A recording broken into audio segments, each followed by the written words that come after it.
Mnogi vrtlari su počeli da koriste ove tablete za tretiranje biljaka.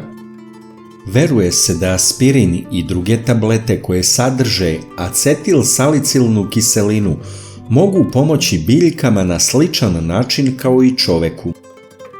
Acetilsalicilna kiselina je veštački dobijena i aktivan je sastojak aspirina. Slična je salicilnoj kiselini koja se prirodno nalazi u kori vrbe i mnogom drugom drveću. Vodu od vrbine kore također možete koristiti za tretiranje biljaka, a mi smo je koristili kao prirodni hormon za ožiljavanje. Ovaj prirodni lek zaista može poboljšati zdravlje vaših biljaka. A aspirin? Pa odlučili smo da probamo. U komentarima navedite da li ste koristili aspirin za biljke i kakva su vaša iskustva, a mi ćemo reći naša zapažanja.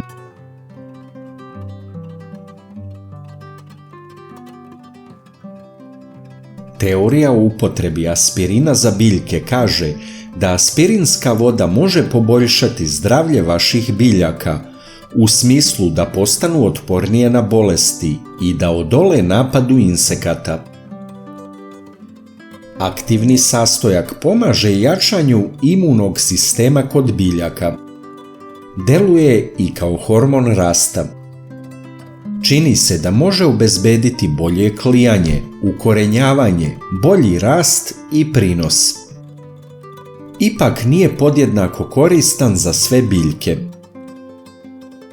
Postoje naučni dokazi da salicilna kiselina izaziva pojačan imunni odgovor kod biljaka iz porodice gde spadaju paradajz, krompir, patliđan i paprika. Osim toga, koristi se i za cveće.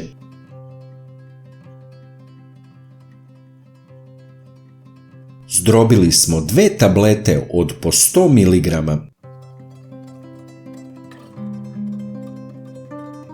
Rastvorili smo 2 tablete na 2 litra vode. Mi smo tretirali naš paradajz u bašti. Pazite na doziranje. Nikada ne koristite više od 1 tablete na 1 litar vode.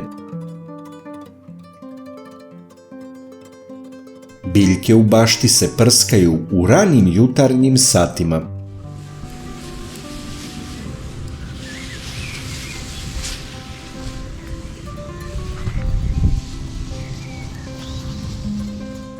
Ponovite tretman nakon 2 nedelje.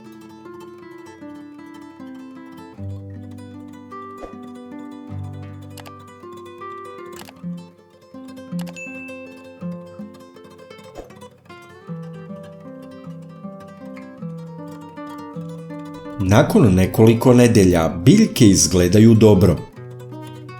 Ne znam koliki je doprinos tretmana jer biljke su izgledale dobro i pre nego što smo prskali aspirinskom vodom.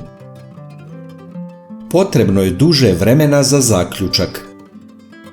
Verovatno bi dugoročna primjena i svođenje rezultata moglo dati odgovor na pitanje da li ovo stvarno radi.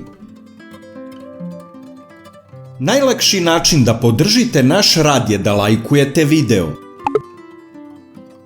Kliknete na dugme prati, zatim na zvonce i na kraju potvrdite zvonce. Ovo za nas znači mnogo. Hvala vam na podršci.